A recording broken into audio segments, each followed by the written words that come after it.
Bonjour chers élèves, aujourd'hui on fait une séance de sciences de l'ingénieur destinée pour le niveau de la première année baccalauréat pour la filière sciences et technologies électriques. On fait aujourd'hui le cours des sections et des coupes et c'est un cours qui appartient à la fonction transmettre de la chaîne d'énergie. Je rappelle que ce cours vient après un premier chapitre qui présente les notions de dessin technique et après les projections orthogonales. Alors on commence par définir une coupe. Une coupe ou vue en coupe est une représentation permettant une meilleure définition et une compréhension plus aisée des formes intérieures d'un ou plusieurs composants. Alors on veut voir l'intérieur d'un objet. On va commencer par présenter la notion d'une coupe simple. Principe d'une coupe simple. Étape 1. Choisir un plan de coupe. Alors je n'arrive pas à voir ce qui est à l'intérieur de la pièce. J'imagine un plan de coupe et je vais couper la pièce en deux parties. Étape 2. Couper la pièce suivant le plan P. Alors je n'arrive pas encore à voir ce que je vois dans l'intérieur de la pièce. Cette partie m'empêche de voir l'intérieur. Alors je vais passer à l'étape 3. Supprimer la partie de la pièce entre l'observateur et le plan P. Je peux maintenant observer l'intérieur de la pièce. Et finalement l'étape 4. Projeter la partie observée sur le plan P et bien sûr la dessiner. Alors la matière coupée, elle est en hachure. Je vais hachurer la partie coupée. Représentation d'une surface coupée. On peut poser la question, comment représenter ces surfaces de coupe? Les surfaces coupées sont représentées par des hachures très fines. Les différents types de hachures. Afin de faciliter la reconnaissance de la famille de matières d'une pièce, on peut employer des types de hachures spécifiques. Ci-dessous les types de hachures des catégories de matières fréquents rencontrées en construction mécanique. Alors on donne les types suivants. Alors pour les métaux et ferros, acier et fonte, on utilise ces hachures-là. Pour l'aluminium et alliage d'aluminium, on utilise deux lignes répétées. Pour le cuivre et alliage de cuivre, une ligne et une ligne interrompue. Pour les matières plastiques et isolants, on les représente comme ceci. Règle à retenir. Les hachures représentant les zones de matière coupée. Les hachures sont représentées en traits continus fins obliques avec les angles 30-45 ou bien 60. Les hachures ne traversent jamais un trait fort. Les hachures ne s'arrêtent jamais sur un trait interrompu, fin, contour caché. Alors si on observe ces trois remarques sur un dessin, il est probablement une erreur. Définition et tracé d'une coupe et en vue. Alors on a un tracé du plan de coupe. 2. Indication du sens d'observation. 3. Désignation du plan de coupe. 4. Désignation de la vue en coupe. Et 5. Transformer la vue en coupe. 6. Les hachures représentant les zones coupées.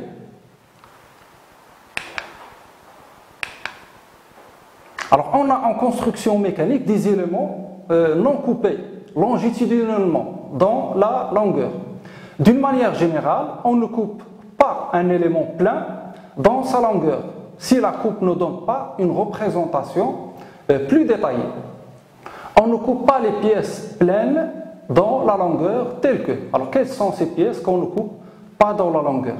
Les arbres pleins, les vis, les boulons, les rivets, les billes, les clavettes et les goupilles. Maintenant, on va voir d'autres types de coupes, plus que la coupe simple, la demi-vue et la demi-coupe. Principe d'une demi-vue, Il consiste à représenter la moitié d'une pièce afin de simplifier le tracé. Il existe deux types de demi-vue, demi-vue extérieure et demi-vue en coupe. Alors on représente le graphe suivant. Principe de demi-coupe. Il consiste à représenter sur une même vue, de part et d'autre de l'axe de symétrie, une moitié de la pièce en vue extérieure et l'autre en coupe. Alors on représente seulement la moitié de la pièce coupée. Remarque, pour réaliser une demi-vue ou bien une demi-coupe, il faut avoir une pièce qui possède obligatoirement un plan de symétrie. Exemple, pièce comportant 4 trous dans l'embase et un centre de la pièce. Alors, on ne veut pas couper cette pièce dans plusieurs plans, on va utiliser seulement un plan. Alors, objectif, représenter sur une seule vue en coupe les formes vues de tous les trous. Solution, utiliser une coupe composée de plusieurs plans de coupe parallèle et décalée. 3 plans dans notre cas. Réalisation de la coupe brisée à plan parallèle. Les tracés des plans de coupe sont renforcés à chaque changement de direction. La vue en coupe AA représente les plans de coupe comme s'ils avaient été mis dans le prolongement les uns des autres. Alors on a le résultat, on a deux niveaux de plans mais représentés sur un même plan. Maintenant on va voir un autre type de coupe, coupe brisée à plan séquent. Exemple, pièce cylindrique comportant 3 trous. Alors on veut voir l'intérieur de la pièce, mais on remarque que les trous ne sont pas au même niveau. Alors on va utiliser des plans séquents. Objectif, représenter sur une même et une seule vue en coupe les formes vues de tous les trous. Solution, utiliser une coupe composée de demi-plans de coupe séquent. Réalisation de la coupe brisée à plan séquent. Les tracés des plans de coupe sont renforcés au changement de direction des plans de coupe. Le plan de coupe oblique est mené par rotation d'angle alpha dans le prolongement de l'autre. Alors, réalisation, on remarque que la pièce il contient 3 trous et on veut voir 2 trous dans une coupe, mais ils ne sont pas sur le même niveau. Alors, on va utiliser 2 plans séquents et représenter la coupe sur une même vue qui est prolongée et continue. Coupe de nervure. Alors la nervure, elle est présentée sur le dessin devant nous. Alors la nervure, elle n'est pas coupée. Si l'on observe suivant la flèche et qu'on la représente en coupe, le plan de coupe AA passe par le plan médian des nervures et la vue en coupe AA obtenue ci-dessous donne une idée fausse des formes de la pièce qui semble massive. Alors si on représente les hachures sur toute la pièce, on pense que la pièce elle est toute pleine. Alors c'est pourquoi on ne coupe jamais une nervure. On ne représente pas dessus des hachures. Pour éviter l'effet visuel de masse, on ne coupe jamais longitudinalement une nervure. À retenir, on ne coupe jamais longitudinalement une nervure.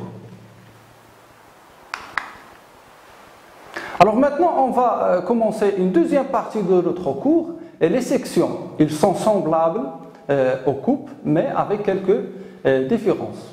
Objectif, éviter de surcharger les vues en isolant les formes que l'on désire préciser. Alors on a la pièce devant nous et on veut couper la pièce, mais seulement localement. Alors on va couper, on ne va pas présenter toute une coupe, mais seulement ce qu'on appelle une section.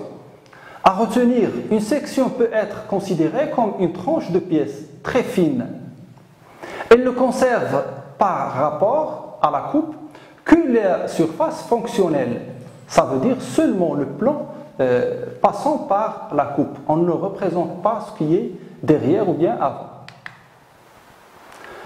Alors, on a les types de sections. Premièrement, la section sortie.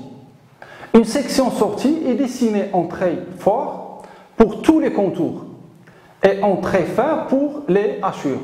La section est placée le plus souvent dans le prolongement du plan de coupe, comme sur la figure 1, soit dans le prolongement de l'axe de la pièce. Alors là, le résultat est ceci. Les indications de coupe, plan, flèche, lettres, peuvent ne pas être placées s'il n'y a aucune ambiguïté possible. Un autre type de coupe, section rabattue. Quelle est la différence avec la première? La section est rabattue directement sur la vue. Dans ce cas, il se trace en très fin. Le plan de coupe et les flèches du sens d'observation sont facultatifs. Alors, ça sera tout pour notre séance. Merci pour votre attention et à une séance prochaine.